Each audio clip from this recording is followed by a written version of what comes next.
Let's podcast alongside Joe Giglio. I'm Joe Ovias inside Eford Studios in downtown Raleigh. Big thanks to Empire Properties. And big thanks to Copiers Plus. Check them out online at copiers-plus.com. I feel like I should use my Kyocera printer that's sitting at home, but it's currently in the process of printing out hockey tournament contracts that I have to send back and everything else. But what I should do, you remember those old school, the Kyocera is too advanced for this, but I wonder if there's a setting in there that I can go old school, remember ribbon paper, like with the little dot matrix stuff? Yeah. And I can get into the, what was the name of the app back in the day, or the program? It was like Broderlands something or another. It wasn't Photoshop. It was some other kind of suite that allowed you to make menus and banners. Remember when you could do like the big printout dot matrix banner? Yeah, and you had to rip the... Yeah, you rip the little things off edges. right now, right? So I want to do one and put it behind you that says Giglio was right about Cooper Flagg in December of 2023. Early mover. Look, early mover. We knew that at some point things were going to shift over to college basketball and the Cooper Flagg hype train at Duke was going to leave the station. What I did not anticipate was Cooper Flagg being on the Team USA select squad as they scrimmage ahead of the Olympics. I think we're 16 days away from the start of the Olympics. And this is a pretty stacked, what? Yeah, I think the Olympics are at the end of August. Yeah, we're like a few weeks away from it. Like July's almost over before you realize it, right? So anyway, this is a pretty stacked Team USA squad, by the way. We are not giving... There's a separate conversation about USA basketball this year that I'm not putting on the level of dream team. But when you look at the roster, you're looking at, man, this is the top level of the NBA today with some young up and coming guys like Anthony Edwards, right? So this is a very elite squad, man. And then Cooper Flagg comes in Vegas, has a sequence that Ben Golliver of the Washington Post put out there because there was only a limited amount of media presence allowed for the scrimmage. Golliver managed to get like all the highlights in one shot. There was a shot, there was a pass, there was a rebound, there was a follow full down the court. He got over Bam, right? And people lost their shit over this. He's 17. He's the top pick in the draft. He should be on the roster now. Yeah, I like that take. Yeah, this was from, you had sent this to me, and what I found interesting about this one, this was from The Herd. And I believe the name of the host is Danny Parkins. I'll tell you about Danny Parkins in a second. But anyway, here's Danny Parkins filling in for Colin Cowherd, and I think he encapsulates the overall take. Need some tissues from the last 36 hours. The phenom, maybe the future face of Team USA basketball. Because this roster is ridiculous. It's loaded top to bottom. I think it's the most talented top to bottom Team USA team that this country has ever fielded. That is a 17-year-old kid who's committed to Duke, playing against all NBA players, the only college player on the court. And he's never even played college ball yet. Having this 18-second sequence, 3 over one of the best defensive players in the league, running back on defense, causing a turnover, getting the ball, looking up the court, looking to dish, then sprinting the length of the court and getting the offensive rebound, put back, and one over one of the, 5 best defensive players. Bam was all-NBA first-team defense. This kid, Cooper Flagg, looks to be the real deal. And so I'm going to take this opportunity. You know, in the NFL, we had tank for Trevor. We had suck for luck. Capture the flag. That's what Nets fans, Jazz fans, Spurs fans, Pistons fans, you're going to be trying to capture the flag with this tanking, and then you'll hope for lottery luck, and you're going to hope to be able to draft this kid after 1 year at Duke. Well, hold on a second. That's really good. Well, that's really good. So Danny Parkins, if you're not familiar, if you're not familiar with the business, that's the next guy. He's the next one. In terms of like how Colin Cowherd has every radio person. It's a lot like Apple. It's for those who are not, for those in the radio business, people think that Colin Cowherd is the top dog of all top dogs. Oh, I like Colin Cowherd. Sure. Yeah. He's a single host guy, even though he's not really a single host guy, but I don't want to give too much of the game away. But he's a single host guy. He has his takes. He's diversified, all this other kind of stuff. But this Parkins guy, he's out of Chicago, I think. he's tabbed as like the next radio guy that actually will matter and move the needle. So keep an eye on that dude. And he's right. Yeah, Capture the Flag is very, very clever. I wish I would have thought of that one. I also thought it was hysterical that he brings up San Antonio as if they just didn't get Victor Wembanyama. Yeah, couple things. And let's start with and maybe that's Greg Popovich going, oh shit. Let's work backwards. Yeah. Because you had a great soccer take yesterday about U.S. soccer. Yeah. And I think USA basketball is coming to a similar crossroads. Look at the French roster. Mm-hmm. Look at the Canadian roster. Yeah. Like there's no, now, yes, you just mentioned how good this USA team is.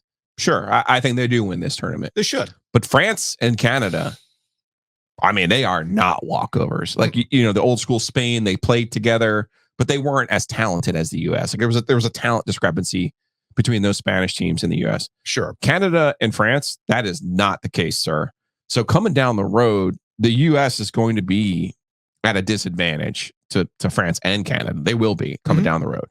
That's number one. And that falls in line with your soccer comments from yesterday about where are you developing these players? How are you developing these players? What is the best way to develop these players? Mm-hmm. Like, look at the draft this year with France basketball. Like, what's up? Why is France so much better at these things lately than we are? And certainly they have the advantage in soccer of the imports that they bring in.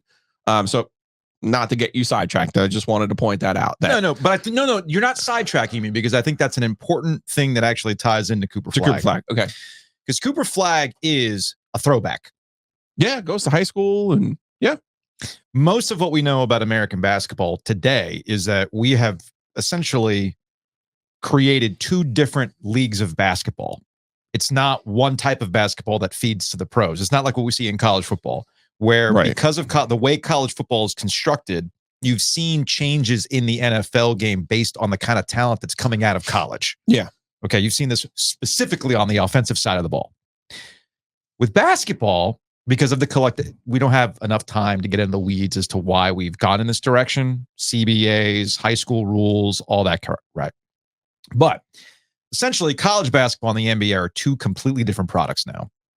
And I was listening to Gary Parrish and Matt Norlander while I've been driving out to the factory out in Wake Forest this week, because good gracious. Get yourself a little commute. Now you know how the world feels. Whew, goodness gracious. Anyway, I was listening to Parrish and Norlander, and they were talking about Cooper Flagg because we're getting the computer rankings to start coming out. Free Ken Pom came out. Oh, Bart Torvik. We got Duke number 1. 2, actually. Houston's 1. Houston.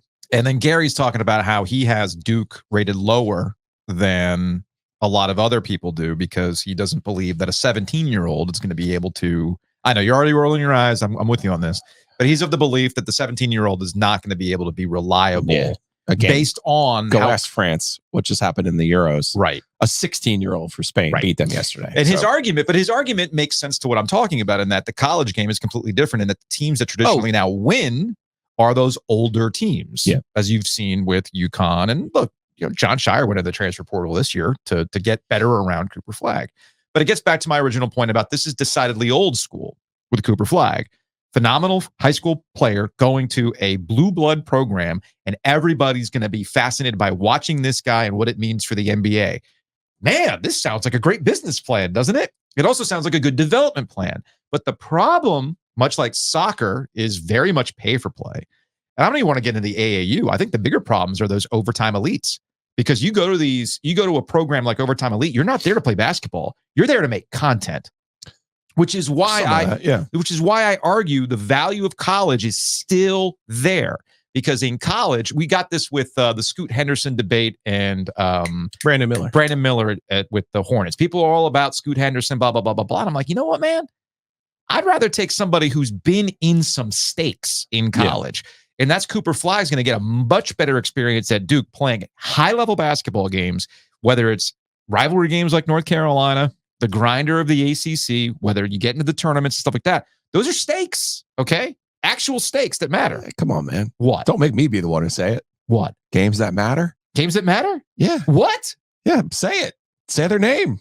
What? You don't think Shire's at home right now writing down every name of an NC State basketball player. He doesn't want to get that shit back. Here we go. It's all about state again. You don't think they care about that? Man, it took, what are we at now? 10 minutes into the show. You don't think they care about 10 that? minutes into the show. Hey, man. You got some old math over there. You got to get that new math. Hey, if you tell me that, he's basically sending clips of the Elite Eight going, look, this is what happened to us. You better not let that happen. That's why I'm bringing you in. Hey, maybe, they get swept by Carolina. You're not going to let this shit happen, right? Yeah. Again, you got to run your neighborhood before you can run the world. Then that's the other thing about Duke. Again, this is decidedly old school. Yeah. Whatever you want to say about John Shire's first 2 years, Kyle Filipowski was never that dude. He was never that dude. Cooper Flagg will be that dude. Apparently, he's got that dog in him, as people like to say. Yeah. That's going to be interesting. All of this is to say, to tie it back to your point about Team USA basketball, there's going to come a point where the next group coming up is not going to be as developed as what you're seeing in the Euro leagues, because they're going from an early age, from stakes XYZ, whereas college has completely gone in a different direction. So I find Cooper Flagg fascinating for a variety of reasons, not just because, oh shit, we get to see him here in the triangle, baby. And it's going to be Zion levels of press credentials and fast. If you thought, you're going to need to remind those Duke people that you were there in those lean years. This is true, but no, they know that. Duke understands that, unlike some other places. Anyway, point being, my last point on this, I know I'm rambling. If you thought ESPN cutting into a Georgia Tech Clemson basketball game to give you a third of the screen to tell you what Zion did was annoying. Oh boy, buckle up. Woo, let me tell you, you're a Carolina fan, you're just minding your business, trying to watch North Carolina versus Virginia Tech on a random ass Wednesday night. Buddy, let me tell you, third of that screen's going to be what has Cooper Flagg done this week. And I think that's good. I think that's good for everybody involved. I can't wait to play the clip for Armando. I'm rooting for Duke. You ain't rooting for Duke this year, buddy. I got news for you. You're going to welcome your Wolfpack overlords after that. Oh, shit. One more point about this. Now we know. I think Cooper Flagg's going to be really good. I think the people that I've talked to, JC Zembel in particular, who I trust on recruiting stuff. Yeah. Obviously, he thinks he's going to come in and have an impact, maybe not at the level of a Zion or even a Jason Tatum, because he has a different skill set, right? But we now know the answer to what would have happened if social media existed in 1992. And I would just say to you, and we've talked to Roy Williams about this, we've talked to Mike Krzyzewski about this, and I've seen the clips, obviously. I don't think anyone was slacking or slouching in this competition. But you have to remember, the Dream Team lost one half of basketball in its existence, and it was to a college all-star team that was in part coached by Roy Williams. Yeah. And when we talked to Roy about it, it was like, man, we were hitting every shot. Allen Houston was absolutely on fire. Rodney Rogers was amazing. And he goes, yeah, we outplayed them. Like, you can't take away that we outplayed them. Then we talked to Mike Krzyzewski about it, and it was, well, he kind of benched Michael, and then he called it at half instead of, and he goes, and Kay's like, do you know what the score was the next day? And I was like, no. And then he knew the score. Yes. He told us what had happened the next day. Yes. And legend has it, Larry Bird came back that next day and torched them all on fire. Like, hey, because Rodney Rogers made the mistake of saying, hey, old man, it ain't 1984 anymore. And Larry Bird came in and hit like 5 threes in a row and said, hey, looks a lot like 84 out there. So I would say to you, as some of those guys I mentioned did go on to have really good NBA careers, but one of them who went absolutely berserk was Bobby Hurley. Yeah. So Duke close to home, and you would sign up for Bobby Hurley's college career right now out of Cooper Flagg, obviously. But I would just say to you, you got to be a little bit careful sometimes of not only a practice, but a mixtape highlight. Can get you. You brought up that Mike Krzyzewski interaction. It was awesome. So that was in that hotel, right? That was. It was like, you two are smarter than that. You don't believe that, do you? Yeah, that was when we were doing the Roy Williams podcast. And we had forever grateful for Mike DeGeorge, who used to work over at Duke. And the quick context here, we were waiting on Mike Krzyzewski to record something with him at an ACC tip-off event. And they don't want Mike Krzyzewski out on the radio realm, because he'll just get bogged down. So we're like, hey, just meet us in the hotel room, whatever. So we're just hanging out. It was almost like was like almost like a video shoot for something else. But anyway, so at the end of the recording, you did ask him that because we didn't get this on tape. And you're just like, hey, by the way, and the look, I'll never forget the look he gave. You said, like, come on, you two. Yeah. It was almost like, get that. He's like, you don't believe that. Like, come on. I think he said something like, do you believe in the tooth fairy? Yeah. I believe that's what he said. It was something to that effect. Do you believe in the Easter Bunny? He was fired up about that. Because, of course, the going back even a half a step when we had talked to Roy about it. We were in Roy's office and I was like, so greatest win of your coaching career, beating the dream team, right? Or he said like, the 09 championship team or the 05. I'm like, not beating the dream team. And he kind of looked at me like, well, that was pretty good. It wasn't too shabby. Wasn't too shabby. Housekeeping. Big thanks to Enovana for sponsoring housekeeping. Check them out online, ENOVANA.com. Green Cleaning Solutions. If you have mess inside your mansion or trash in your cabana, get it clean with Enovana. I did want to highlight Enovana and our friends over at Longleaf Swine. The News and Observer has the Raleigh's Best thing going on right now. You can go to their website. You can go look up and nominate various businesses, restaurants, XYZ for Raleigh's Best. We would appreciate it if you gave Enovana a shout. If you've been using Enovana, we love that. Take it a step further by helping them out and win Raleigh's Best. Same thing goes for our friends over at Longleaf Swine. They are also looking to be Raleigh's Best. And I know we've talked about it earlier. Their burgers are off the charts. Fantastic. I know it's barbecue. I get it. The brisket, all that stuff. But how they make the burger makes it crazy good compared to everything else. So you can go to longleafswine.com. You can order online. You can get takeout, all that kind of stuff. I know it's super, super hot out, but they actually do have indoor seating. So go check out our friends over at Longleaf. And while you're at it, go vote them to be Raleigh's Best. Again, that's over at longleafswine.com. Now I feel like we have to go to the housekeeping book of housekeeping, the pages and pages of housekeeping. We got the podcast festival coming up on August 24th. Buy your tickets today. They're going fast. Every time we mention it, we sell like 2 tickets. So let's keep mentioning it. So go to breezethrough.com to download the app, save money on gas, and then use that money that you've saved on gas to buy tickets for the podcast festival. That'll include Shutdown Fullcast, our friends Hand in the Dirt. Obviously, we will be there. Debbie Yao will be there. We'll play your full of Gilio for bourbon. Okay. Home Field will be there with an exclusive hoodie. We will have access to OG hats. Love that wording. Yes. I'm very, very happy about. Saturday, August 24th. Yes. It's the Sports Podcast Festival. That is at the Rialto in Raleigh. Go to therialto.com to get your tickets. All right, I got more for you. Okay.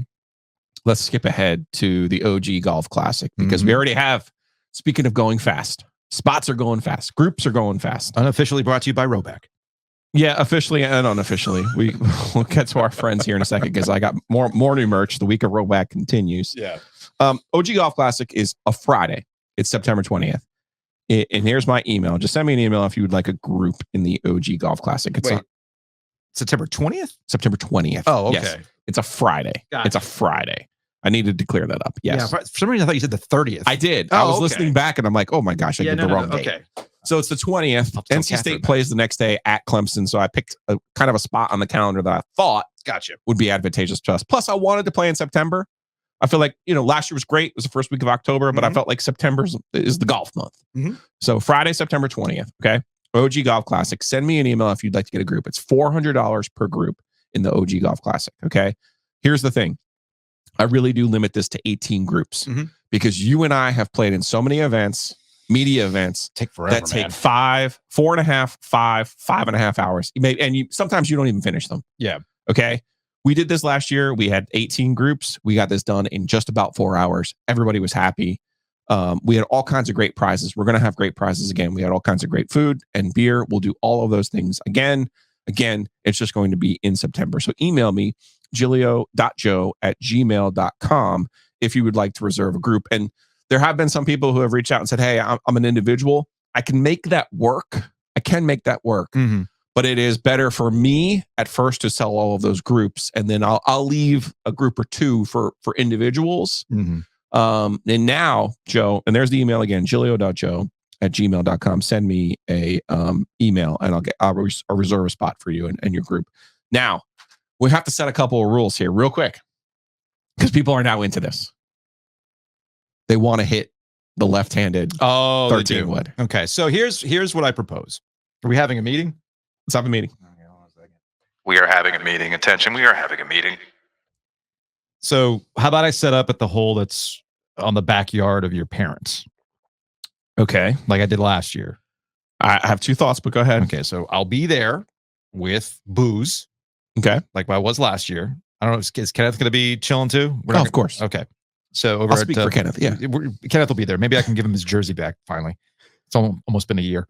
So I'll be there, and it's within walking distance to a tee box from that spot, right? I'll bring the left-handed 13 wood, but you have to give money to do this. Okay. Here's my thought. You ready? Yeah. I think you should, like, have you played in a tournament before where they have like a designated pro? They do, yeah. Who hits a good shot for you? Yes. I think the handicap is you hit the tee shot, Mm-hmm. and then one right-handed person from each group gets one swing with the lefty club, and then you play the better shot. Okay. Well, that's fine too. Okay. That's fine too. Because I know you, if you take 18 swings that day, I'll have a couple good ones. I think 6 of them will be good. Yeah. If you have 18 swings. Yeah. And I know from my group, you'll just be like, okay, sorry. Well, pop that one up. My bad. I'll do that one right-handed. That's what I'll do. So I think there's a way to do this. Yeah. Now, 12 from the red tees, there's a nice opening there. I think it could work. Yeah. Where you were last year. Yeah, there is a nice opening there. Okay. Because that's where people were hitting with the putter last year. Yes. So let's do that. Instead of the putter, it's obvious tees off for you, or one right-handed person from your group hits the lefty 13 wood, and you have to play the better. Okay. You pick the shot. That's fine. Right? You can do that. I like it. All right. Shout out to Novak. Use a promo code OG220. Yes. Got the shorts on right now. You got the hoodie on right now. Listen, man. This is the Palm Antigua. I like that. This thing is. One other housekeeping note. Big shout out. You didn't tell him the promo code. I did tell him the promo code OG20. Use the promo code OG20. Save OG20.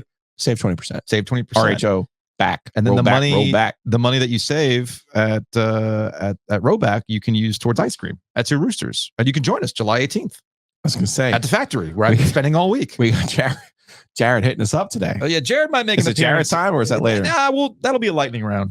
A lightning round question from Jared that we can do. Different from a Hey Joe question. Completely different. Totally different segment. Totally different production value. Shaboomy. In no way, shape, or form is it just a way to get through topics quickly. Okay. As part of our meeting, I want you to create a calendar for us so that we can post it on here instead of people having to listen to me and look at my hands and do all those things. Because we're still in housekeeping here. Yes. That's Thursday the 18th, July 18th. We'll be out at the factory. It's International Ice Cream Week. Come celebrate with us at the factory and our friends from Two Roosters. Abby Lampy will be there with the cheese champion. The cheese champion will be there. She'll be there with the cheese. I'm very excited. We have one more event in housekeeping. Oh, that's right. Sunday, July 28th. This is why I want you to create a calendar or a slide. Sunday, July 28th at Crank Arm in downtown Raleigh. That's West Davie Street, downtown Raleigh. It's a Sunday. We're going to have the OG Summer Jam. Come join us. We got beer. We have the Butcher's Market. We have our friends at Breeze Through, speaking of Breeze Through, and their Oak City food truck. So come see us and hang out, chill. There'll be a DJ. It's the OG Summer Jam in downtown Raleigh, West Davie Street, with our friends from Crank Arm. Here, let me hit a little...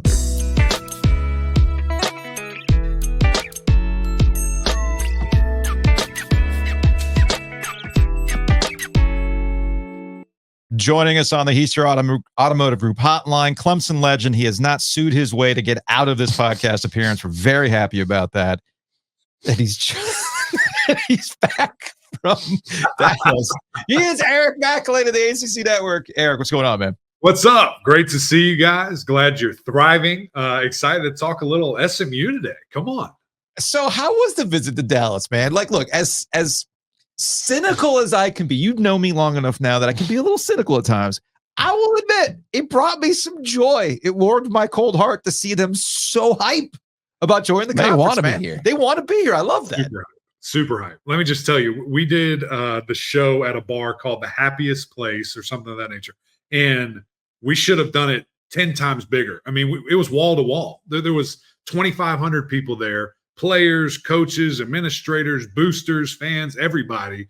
And the vibes were immaculate. I mean, it was so much fun, just to like you said, refreshing and exciting that, these people that they're back, right? They're back in a power conference and where, SMU fans think they should have been for such a long time, following the death penalty, obviously, of the athletics program. But it was a lot of fun, man. And I think we could have made it much bigger, but it's hard to know, right? You do this thing and you send out these invites. Who knows who's going to show up? And man, the masses showed up and it was awesome.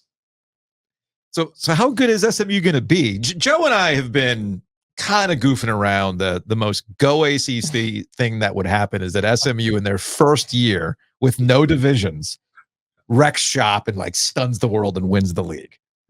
Yeah. Well, that would be kind of like what Mizzou did, right? They didn't win it, but they were playing in it. They're playing the SEC, and the things of that nature. Now, I think that the ACC with the no divisions probably in a little bit better spot. There's not a lot of down year, stuff happening. If anything, this is probably the most exciting we've been and most excited we've been going into a year of, man, I'm looking at 5 teams that maybe a 6th. Is it SMU? Is it, whoever rotates? Louisville rotates in that 6th spot of, wouldn't be shocked at all if they make their way kind of to Charlotte. So I think these guys are going to be solid. When you look at the skill players, they have everybody back. There's top 7 pass catchers are returning. Preston Stone, went on a tear to finish the year before he broke his leg and was out for the season. I think it was like 16-1 touchdown to interception ratio. I mean, just insane how he was playing and the level that he was playing at. Top 3 running backs are back. And, I think the biggest, normal hesitation of a team like this, a G5 team coming to the power level, power 4 now, is offensive line. You sit there and you say, okay, how's it going to work? Well, they felt like last year they had a power 4, power 5 offensive line, and they'll just be fine. They added a guy from Arkansas, add a guy from Oklahoma. I think the offensive line is going to be good. I think it's going to be a strength of this team. So, I have them at 6 right now. We'll see what happens when we get to Charlotte if things kind of change, but I would not be shocked if they come in here and just, kind of wreak havoc. And the schedule lines up too. I was going to say easy. I like saying favorable. I don't think anything's easy, but it certainly is favorable as well and sets up nicely. I was going to say, EMAC, come on, man. This is all about scheduling. Like last year, I tried telling people about Louisville, saying it's kind of an advantage when you don't have to play certain teams. It's funny how that works out. It really does. And speaking of that, I know we're talking about SMU, but NC State better sleepwalk to 10 wins. Sleepwalk to 10 wins. This is the year. This is the year. We can talk about that. Come on, Aaron. Come on, dude. Come on, man. Yeah, look, there's a difference between hearing it at Clemson. This is the year. No, actually, truly is the year. Versus NC State, where like this is no, it's not. You're gonna do something dumb like lose one of your early games. But I'm with you on NC State. I'm with you on NC State. I don't know what just happened. This is amazing. That's somebody's you on did the Wolfpack. Triggered.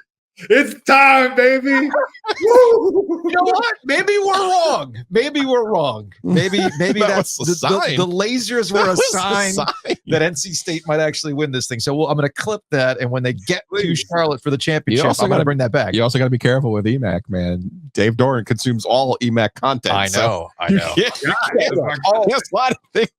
All jokes aside about NC State, and I think that's coming from me and Joe, who have seen NC State in a position to make that leap, and then something just happened because it's hard, man. We can talk about schedules all day. It's hard.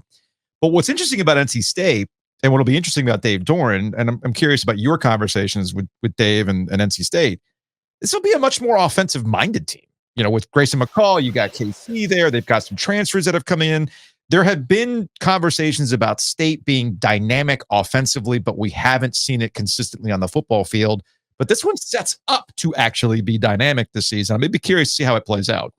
1,000%, man. And that's what, I had whispers from Peyton Wilson back in early spring ball. He was training and coming back, and he said, dude, this is the best offense I've ever seen at NC State. And I was just like, really? That's exciting. And then you see the spring game, and Noah Rogers does his thing, and just guys looked super sharp. And I think the biggest difference to me this year is when you add a guy like Jordan Waters, when you add a guy like Grayson McCall, who's athletic. I think not a lot of people are giving him enough credit, maybe because of injuries last year. That guy can move, and he's a dual threat caliber of player.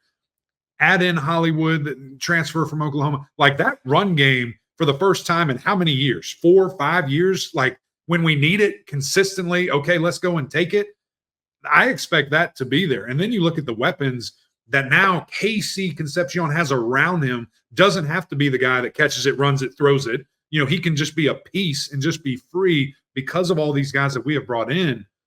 Dude, I'm jacked up for the Pack. I mean, I think this offense is going to be really, really good, really fast, because it's proven commodities. It's not like we're taking on a chance and we think this guy can be this. No, we have known value monsters that are coming in, and they all decided to play for the red and white. The center tearing a pec muscle, working out, the transfer from Notre Dame. Yeah.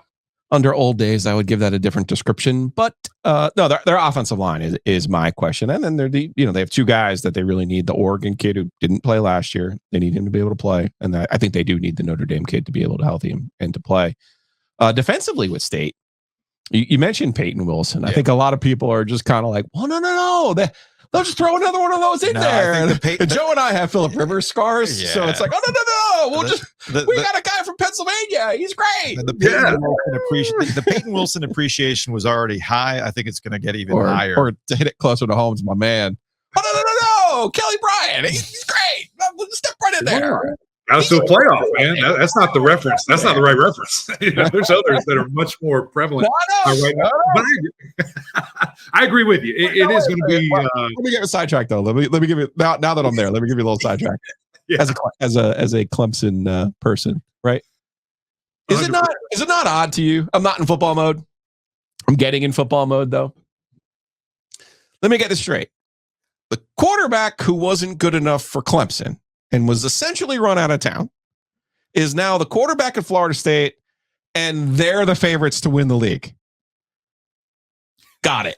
I got it. Got it. That's how the world works. That's football in 2024, man. That's football in 2024. It's so strange. It's so weird. And, I hope that we get the best version. I hope we get the version that I thought that we were going to get, right after seeing the Notre Dame game where he sets the all-time passing record against those guys and against the Boston College game, the two games in 2020 where he kind of, was forced into action there. I hope we get to see that, because you're pulling for the young man and things of that nature. And quite frankly, I think that one thing that isn't talked about enough, or maybe it is now, I feel like I've been saying it for months here, the helmet communication where Norvell can just calm him down and tell him little tidbits and whatever. I think that's going to be massive. And, quite frankly, just having a guy like that who, he's one of the best there is, right? Like calling plays, dialing it up. Mm-hmm. At first, when it first happened, guys, I was, kind of dumb in the fact that I was like, this is a terrible fit. It's not going to work. Well, then I put Coach Norvell in a box.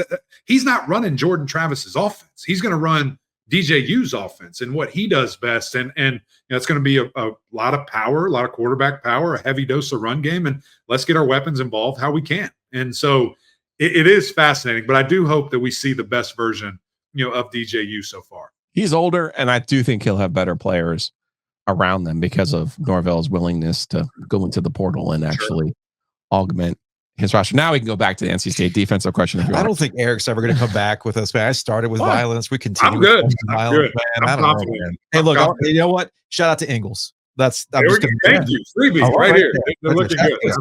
Every time I go to the western part of the state, I hit at Ingles, man. Every single time.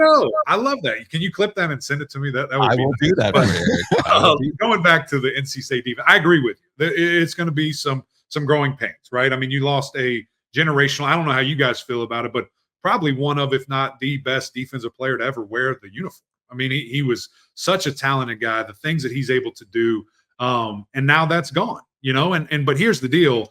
I'm never going to think that a Tony Gibson defense is out of any race. I'm never going to think that, that guy with Coach Doran, that mentality, there's going to be a chip on their shoulder because of things like this where people don't believe in them, right? And that's probably the first time in a lot of years that they can grab that. And it's not a made-up thing. Like, it's real. There's going to be some doubt on that side of the ball. And I think that's a scary place for this defense to be, quite frankly, where they feel disrespected. They feel that chip on their shoulder. And, guys are going to come together and really play well. So are they going to be the best in the ACC?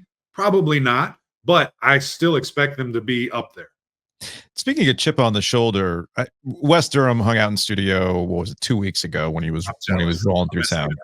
Wes is the best, man. And I had brought up Jeff Collins, defensive coordinator now at North Carolina. Defense has always been the enigma in Chapel Hill. And Wes was high on the mentality that Jeff brings as a defensive coordinator. They've never had a talent problem at UNC.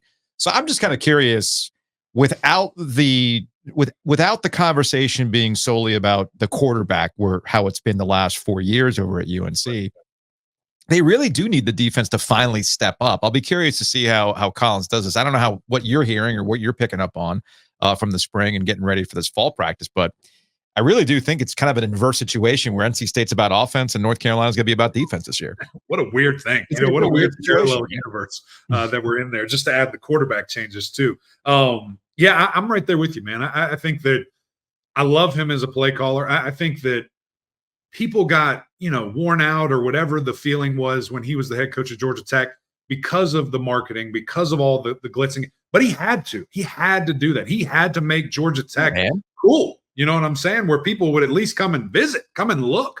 And so that's where he had to do those type of things. And I think maybe that rubbed people the wrong way. But at the end of the day, they don't just hand out Minister of Mayhem. They don't just give away, type of names like that. And I think that he can get back to that. And I think there's certain things that you learn over time when you're a head coach and that you pick up on and that you can harness and, bring back. And now that he is solely a defensive coordinator, where I'm worried about that. That's it. That's all I care about is what are we producing? What are we doing on the field? The players that we have, my gosh, you feel really good about them. How can I get the most out of them? How can I coach my tail off every single day? And, I think you're right. I'm not quite to the point that I have been on other teams where I'm like, nah, don't believe it till I see it. I think there's enough there.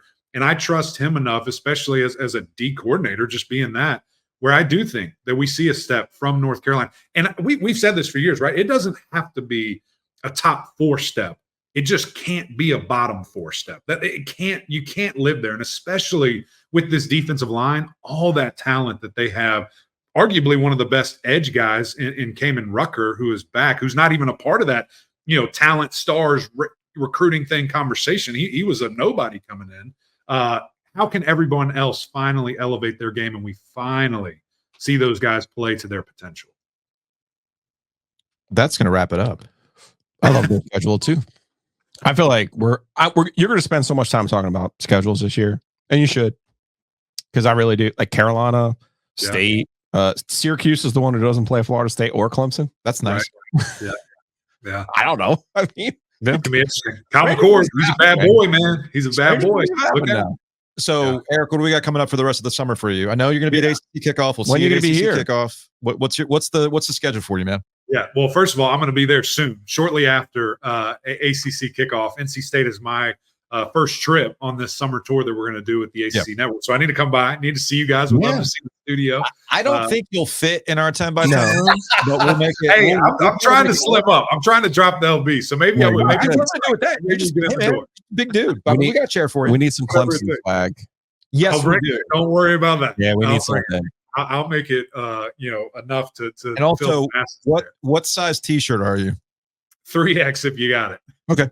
Yeah, Breaking T has that. Quick, okay. I feel really good about that. No. Breaking T's got those. I'll get you. I'll get you a Novia's and Giglio tee that you can rock. So we'll make sure that happens.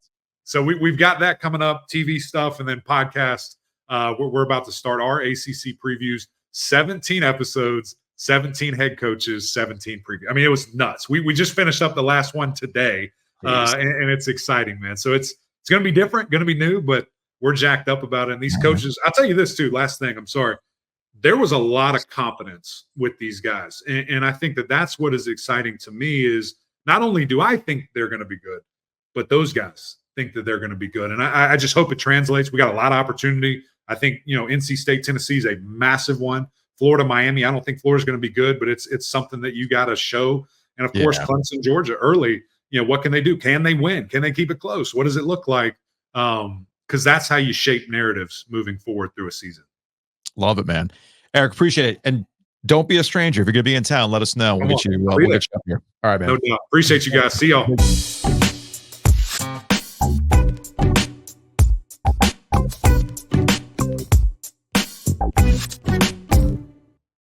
Maybe we can get Macklin to move down here if he's going to be talking about NC State all the time.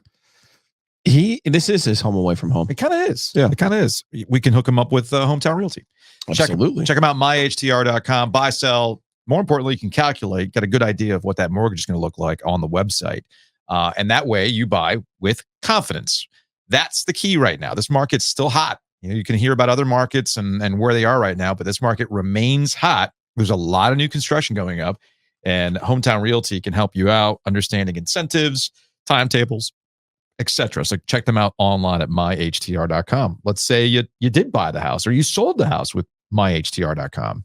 By all means, contact Whitaker and Hamer, wh.lawyer. I'll be spending a lot of time at Shady's this upcoming season. Yeah, we definitely have to line up an NCAA video game tournament at Shady's. Oh, easily. Right? Easily. Yes. Josh is crazy excited about that. About 25? Yeah. Yeah, we're going to have to do something about that. Yeah. We can. Whereas you and I get excited about like Tecmo, I think the youths who are probably closer in our audience, like 20s, 30s. Yeah. I think they would show out for something like this. Maybe we'll have to explore that. I I just know I don't have a system for it, but I'm sure Josh does. Josh does. Okay. I do too. We'll make it. Assuming James doesn't take. Right? Yeah. Okay. Depends on what James takes back to Greenville. Well, you know what? Maybe you should work up some documents, a contract about who gets to take what. Ooh, I like that. At Whitaker and Hamer, wh.lawyer. Big thanks to Nature's Relief for being a corporate champion. Check them out online at naturesreliefhempstore.com. That's RELEAF hempstore.com. I can't stress this enough.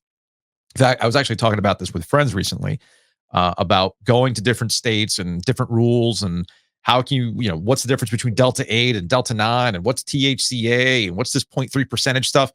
Those are questions that you can get answers to at Nature's Relief. They got a really knowledgeable staff that's going to help put you in the direction of what you are looking for, whether it's just things to kind of chill you out, things that can help you sleep.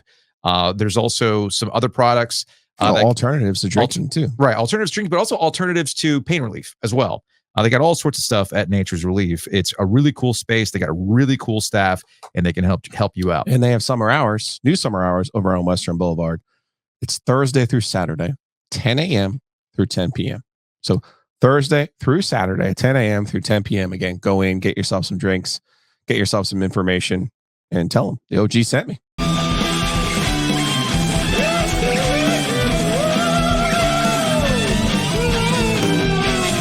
Lightning round.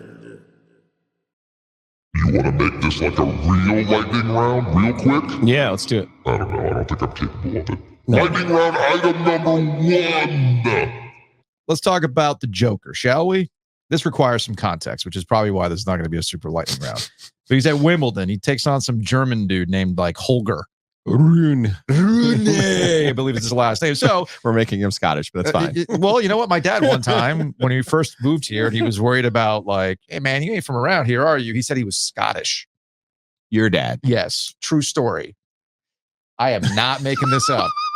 We might need to get him on the pod to explain. I am not making this up. I'm not going to say the place that this happened at, but he went there. They're like, Ovies, what kind of last name is that? And my dad, quick on his feet, Scottish. So I was like, excuse me? Do we have a tartan pattern I wasn't aware of that can wear in the fall? Anyway, the Mackovias, I believe, is how we should go about that. Anyway, Djokovic, they're at Wimbledon. Throughout the entire match, they're going, Rune. This ticks him off. And here is the post-match interview with the Wimbledon guy to the crowd. If you're watching on YouTube, you can see this kid's face. Is the first thing you see, like, oh man, he's about to drop some heaters. The crowd in particular seemed very into this match, and obviously Holger had lots of support. You seem to enjoy your interaction with them as well. Well, to all the fans that have respect and that stayed here tonight, thank you very much from the bottom of my heart. I appreciate it.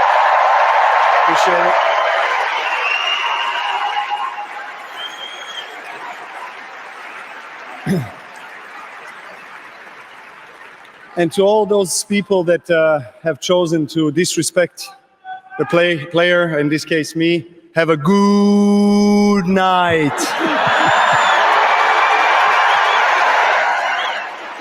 Right there. Good night. Very good night. Yeah. I'm hoping that they were just commenting on Rune and that they weren't disrespecting you. They were. I don't accept it. No.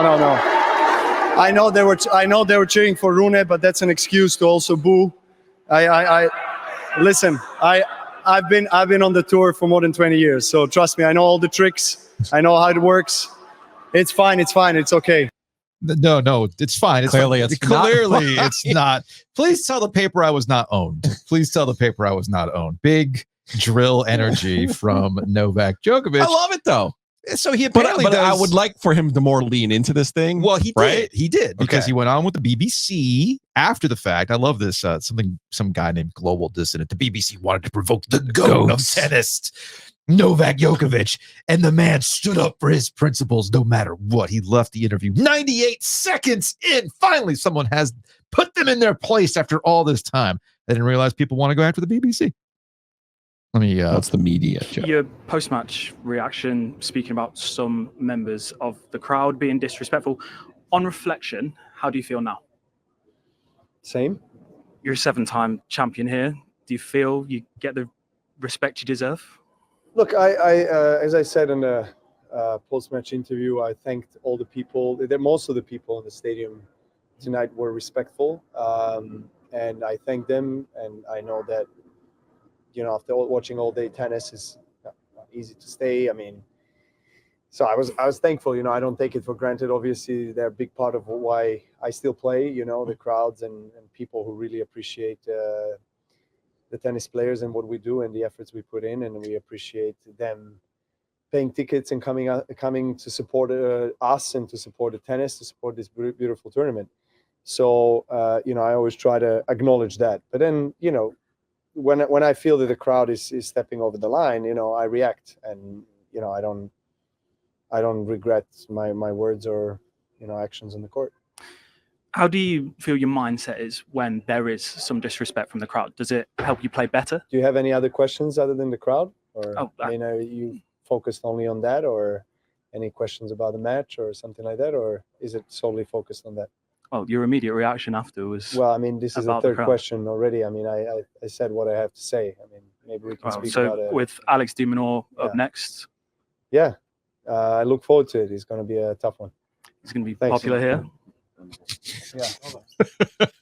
So he walks out. I'm not owned. Do you have any other questions? Well, I don't understand why. What? I acted up, and you don't want to talk about all my wins. What the hell's going on here?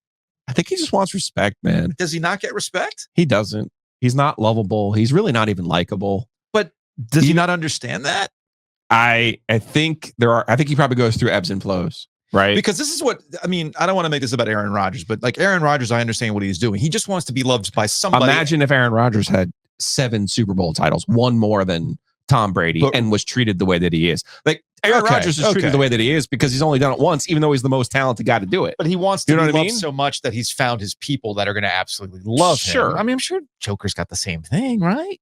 No, he's much more decorated though. Yeah. No, he absolutely has every right to claim to being the greatest of all time in tennis. Absolutely does. We got to like you. But that's simple you honestly need an Eric Tolsky to look at the numbers and be like, well, no, wait a second. He's got a winning record against Federer. He's got a winning record against Nadal. Yeah. He's got more majors than they do. What's the problem here?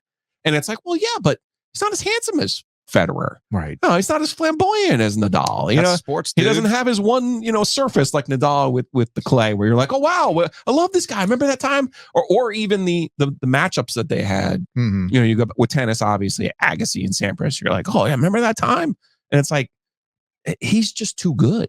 You remember Yvonne Lendl kind of growing up a little bit when you had McEnroe. He was better than McEnroe. He was better than Connors. And people were like, well, we don't like you. You're too robotic. And that's him now, because he's on that Tom Brady, like, I eat avocado like ice cream. Well, you just referenced the person that I was about to go to, and that I can recognize that Tom Brady is the greatest of all time, but that doesn't mean he's lovable. That doesn't. I can't wait for Tom Brady television analysts, sir. I think it's going to suck. I know, but I'm just saying, like, it has everybody potential. It's like you know, when you hear all these like, oh, he's been great, he's this and he's that, it's like you guys are trying too hard to make this work because you didn't realize you stumbled into a great talent in Greg Olsen. And now they're trying to go over and above to tell you, no, you don't understand. This guy's going to be great. Nobody's been able to read quite like Tom Brady. Look, man, we saw the same thing with Tony Romo, and now everybody's over Tony Romo. So spare me on this. People just don't love you like that. Yeah, I just don't love you like that. I think if Joker would just go full on villain here, turn total ding, ding, heel, ding, ding. You know, that's exactly. I think he would be fine. Lightning round item number 2. That was like mind-bendingly fast, by the way. I'm trying. Yeah. Speaking of villains, ladies and gentlemen, Mike Gundy continues to provide. Man, this guy's a content freaking machine. This was at Big 12 or whatever it's called now. Is it sponsored yet? Has it insurance? Is it the Matt Davis State Farm Conference 12 yet? It should be. I'm just give Matt credit for it. Yeah, sure. Why not? We're just going to call the Big 12 the Matt Davis Conference. Shout out to State Farm, right? So anyway, Gundy. The context here is that one of his players ended up getting popped for like a DUI, right? I think that was the case. It is correct, and he did not suspend the player. Okay. So now he was trying to explain why he didn't suspend the player. I'll be honest with you. Like, this is the kind of shit that just doesn't have to be on my radar anymore. So it's not on my radar anymore. But it popped up on social media, and it's classic Mike Gundy, and people are mad. So I looked it up on my phone. What would be the legal limit? Like in Oklahoma is 0.08, in Ollie was 0.1. So I looked it up, and it was based on body weight. Not to get into the legal side of it, but I thought really 2 or 3 beers or 4. I'm not justifying what Ollie did. I'm telling you what decision I made. Well, I thought I've probably done that 1,000 times in my life. And I, it's just fine. So I got lucky. People get lucky. Ollie made a decision that he wished he could have done better. But when I talked to Ollie, I told him, I said, you're lucky you got out light because you make a lot of money to play football. So that's gone viral, right? Yeah, let's not drink and drive. Let's not. The way he was like, congratulations, Mike. You can now serve alcohol at Coastal Federal Credit Union Music Park because you took the Safe Serve course. Like, I took the Safe course, buddy. Like, I get it. Like, I understand what the rate is at which you serve and what your BAC is going to be, blah, blah, blah, blah, blah. But at the end of the day, if you've been overserved, you do not drive. Right. Straight up. And PSA, buzz driving is still drunk driving. You can be arrested for that kind of stuff. To say you've done it 1,000 times, to be so cavalier about that, I'm trying to find a balance. I'm not that part of it. I think he was just like trying to be honest. Right. That's what I'm trying to balance. Bagging that. That's real quick on that, because I think I'm trying to balance being honest, because I think most people in our listening audience have gotten behind the wheel of the car when they should not have. Okay. Yeah. Gundy went over the top when he said 1,000 times, but I understood what he was trying to say. Everybody's done this at some point in their life. If you drink. Not everybody drinks. Yeah, it's also like a generational thing. Like, it wasn't even against the law for however long it was. Shit. Like, I mean, we're of a generation. Of course, information always helps. We're of a generation where I got to crawl in the back seat with no seatbelt or baby seat. I'm pretty sure my mom held me on the way back home. When I was born, right? Yeah. So things change. Yes. But you can't be so, especially if you are in charge. And the whole point is that these kids are like my kids and I'm the steward and blah, blah, blah, blah, blah. You can't be that cavalier, dude. You can't do that. He did want to go into the, these players make money now. All the money these players make. Bullshit. If only. Yeah, dude. No. If only they had Tyreek Hill. I'm legitimately surprised that Mike Gundy has lasted this long at Oklahoma State. With the amount of he keeps winning. But he keeps sticking his foot in his mouth at some point. Like, but what has he won? No, okay, he keeps winning. Real quick. Right. What does he want? What has Mike Gundy won? Compared to the rest of Oklahoma State history? You're telling me at this rate, with all the money that's in football, you're telling me you can't find a replacement level coach for Mike Gundy? I think if they could have, they would have. Okay. Lightning round item number 3. Speaking of football, this is actually like a thing that we're doing for the first time ever. We're taking a question for Lightning Round. It's from our guy Jared over at Two Roosters. Speaking of football and replacement levels and things like that. Jared sent us this story from Barstool. Phil Knight is 86 years old and desperately wants to see a championship, so he's providing Oregon with unlimited NIL resources, as if they didn't already. So anyway, they're apparently crushing it on the recruiting trail, and Phil Knight, who's always tried to make Oregon football a thing, is just This is from Rick Neuheisel on ESPN College Football XM, said he was at a recent coaching event, and it's no secret that Phil Knight is supplying Oregon unlimited NIL resources. Rick said Phil is 86. He desperately wants to see a championship, so they're willing to pay whatever it takes. And I just go, cool. How is that different? Right. Cool. Why does Oregon even exist without Phil Knight? I can tell you what they were before him. Not great. Yeah. They were a fun little thing because they had Donald Duck as their mascot. That was about it. Dan Fouts and Ahmad Rashad. There you go, right? That's it. I just covered all of the history of Oregon football. And then they became the hot thing 20 years ago because of the uniforms, because Phil Knight wanted it. 30. Has it been 30 years? Yeah. Oh, geez. I guess you're right. It has been 30 years. So, yeah, but money doesn't matter. I mean, you just saw what happened at Southern Cal with Lincoln Riley, which, by the way, money doesn't always matter. It does matter. It doesn't always guarantee success. Doesn't guarantee success. Yeah. Look at Texas. They're just now seeming like they've got their act together, but they've gone through the wilderness, man. Oh, one other quick point, too. I guess Arch Manning is now okay with not being just about football. You saw where Arch Manning is now in the football game, right? I haven't followed that closely enough to give you an informed opinion here. Arch Manning says, nah, man, I'm not going to be in the game because I got to focus on football. I don't want a distraction. As though being in a football game was going to be somehow distracting to what you got coming up this season. And then all of a sudden I see the Manning economy finally came through, and there's this commercial with Eli and Arch is playing the game and all this other stuff. I'm like, oh, I guess we're all good now, right? So anyway, long story, that tangent aside. That'll probably be the only football he plays this year. I'm calling it right now. It might be. Calling it right now that Lincoln Riley over at Southern Cal is going to be the focal point for Paul Feinbaum all season. Clemson is no longer on Paul Feinbaum's like, I'm just going to hit you for the reaction. Wouldn't it have to be somebody in the SEC? Well, because now they're going to be in the Big Ten, and the Big Ten and the SEC are both the big dogs now. Well, we got to pick on somebody. We got to pick on the flashy, new money, all this other kind of stuff we're recruiting. But they're in the same boat. Texas has been in that same boat. Ohio State has every freaking thing in the world going for them, and they want to get rid of Ryan Day. Why do they want to get rid of Ryan Day? Because he's lost like 5 games in 3 years. Just won the national title. Oh, in Michigan, yeah. Right. So, man, I actually kind of like Oregon in the Big Ten this year.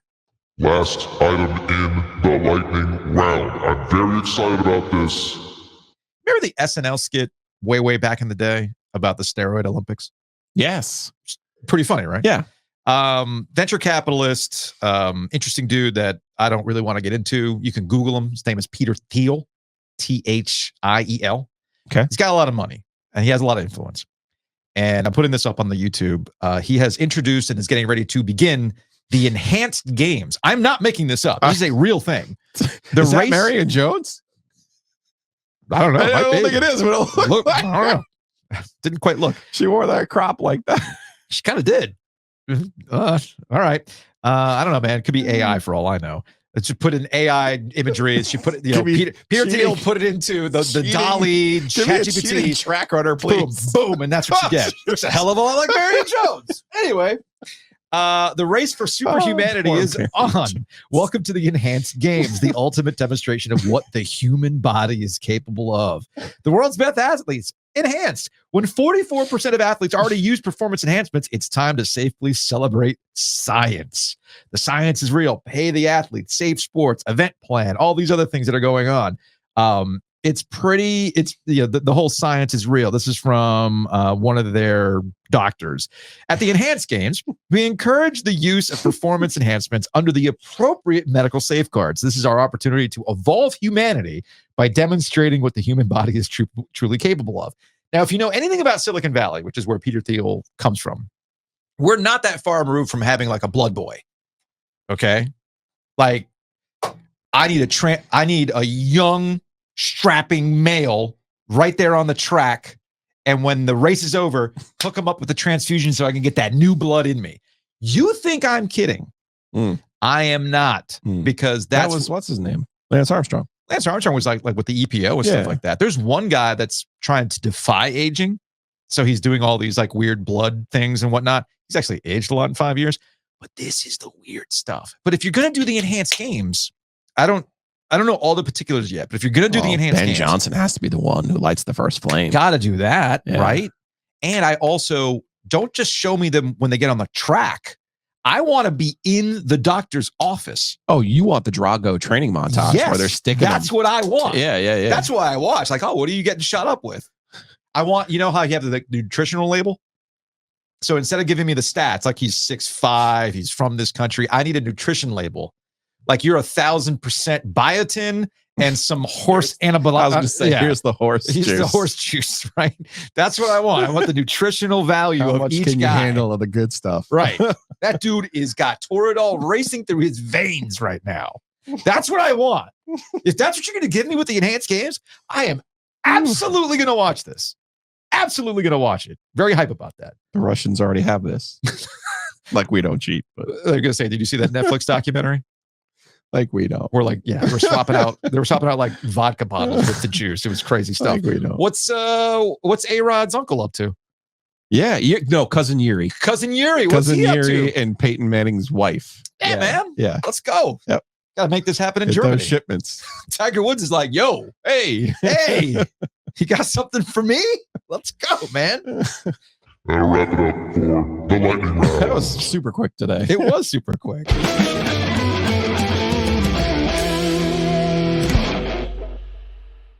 You want to hang out in your backyard. You don't want to get bitten up by mosquitoes right now. So you should contact bugsbite.com. Get Mosquito Authority and Pest Authority out to your place.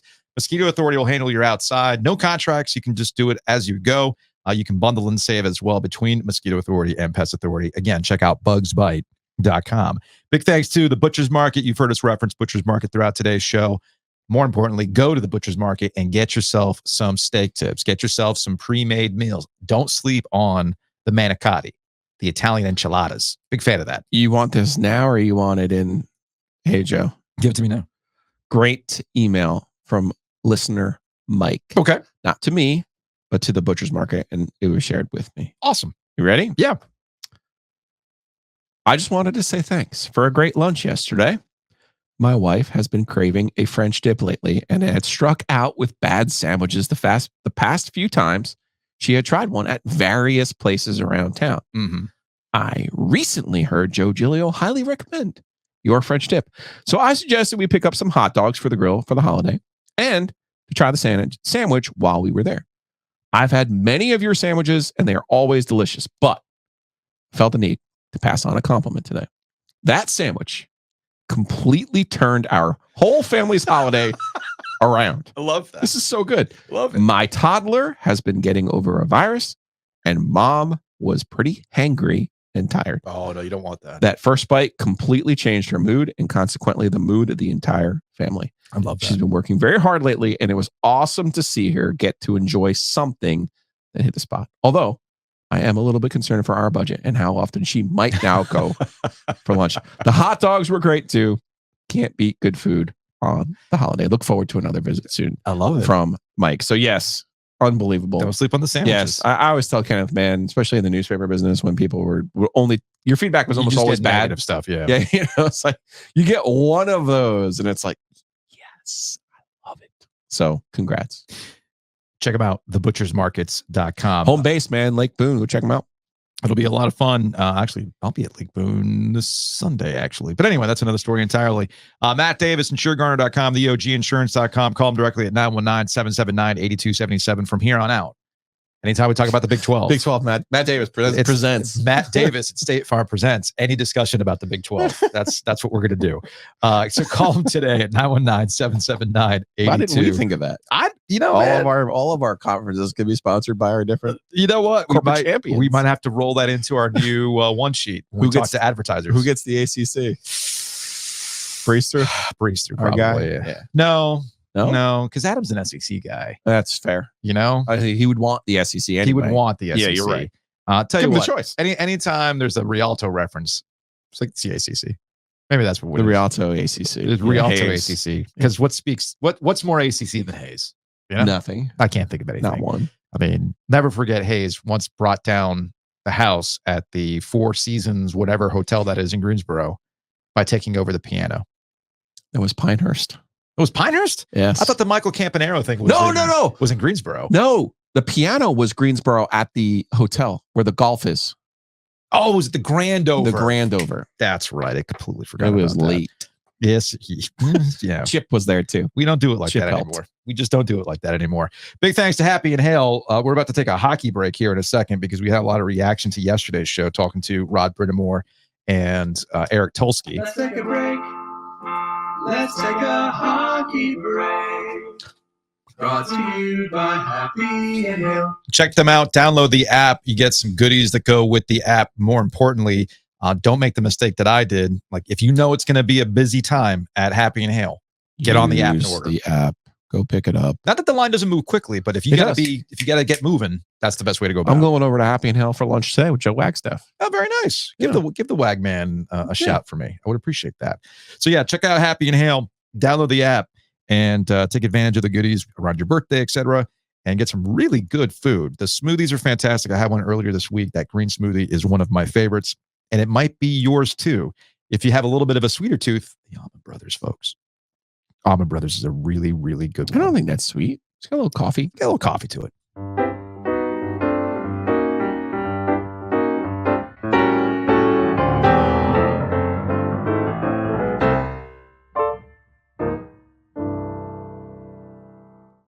All right, let's get out of here on some Hey Joe questions brought to you by Crank Arm. As we mentioned earlier, we're going to have the OG Summer Jam at Crank Arm July 28th. 28th, it's a Sunday, OG Summer Jam. So let's do that.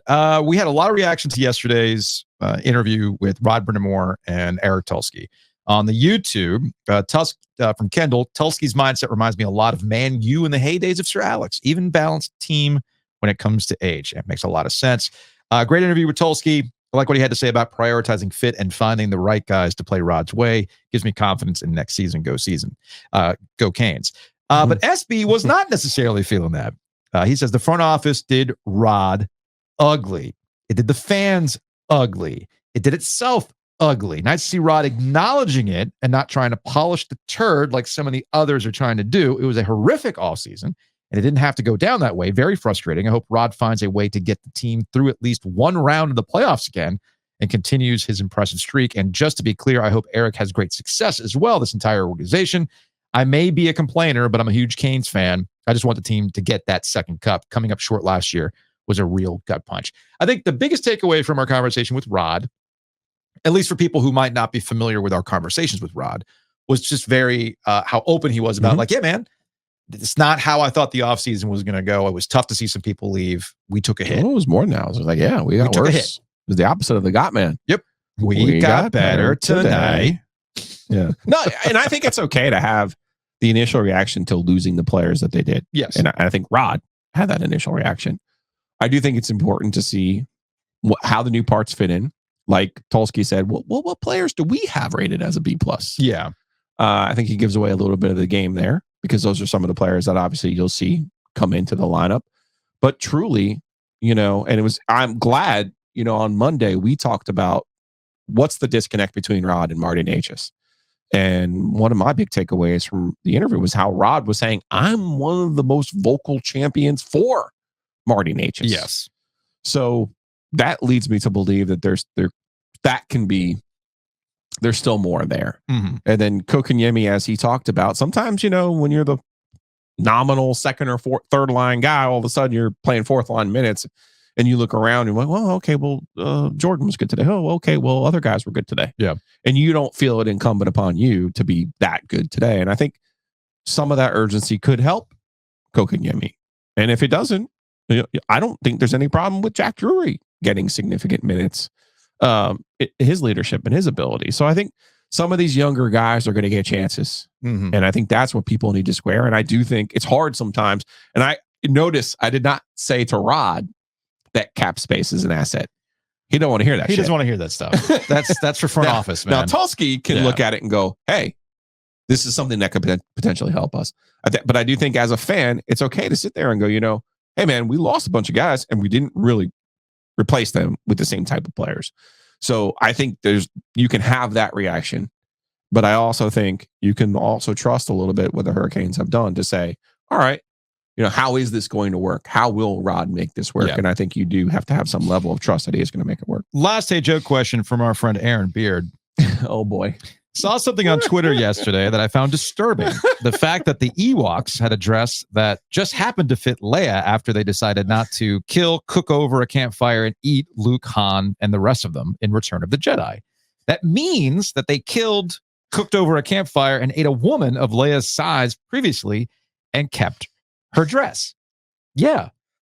Did you all not know that the Ewoks were savages? Like, they don't play, man. They took out an entire army of stormtroopers with sticks and rocks, lumber. I mean, I even sent them the meme. Okay? Prepare. That's what the Ewoks are about. They don't mess around. And as I pointed out to Beard, I go, originally George Lucas wanted to make Endor the Wookiee planet. There was supposed to be a bunch of Wookiees, not Ewoks, but they ran out of budget. They couldn't make a bunch of Wookiees. They couldn't make a bunch of Chewbacca's. So they found the cheaper option, replacement level, if you will. So they're just, it's kind of like cats. You don't know this about cats, but they're actually God's perfect killing machines. Don't be duped by their cute, cuddly nature. They'll kill you. There's a reason why cats will eat your eyeballs when you die. Yeah.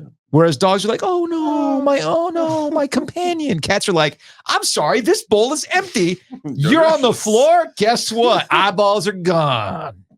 So that's the Ewoks, okay? Not that cat. Oh no, that cat will kill you. That cat will gut you, man. Beard also pointing out, he's like, yeah, while I'm at it, at the end, they're all celebrating and the Ewoks are playing festive music and they cut to this guy banging stormtrooper helmets as part of the percussion.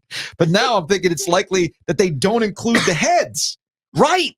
Because the Ewoks don't play. Thought y'all knew this about the Ewoks. And that'll wrap it up.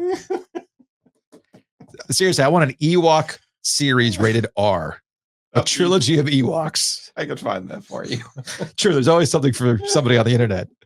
We'll see y'all for a live OG brought to you by Sleek Fleet tomorrow.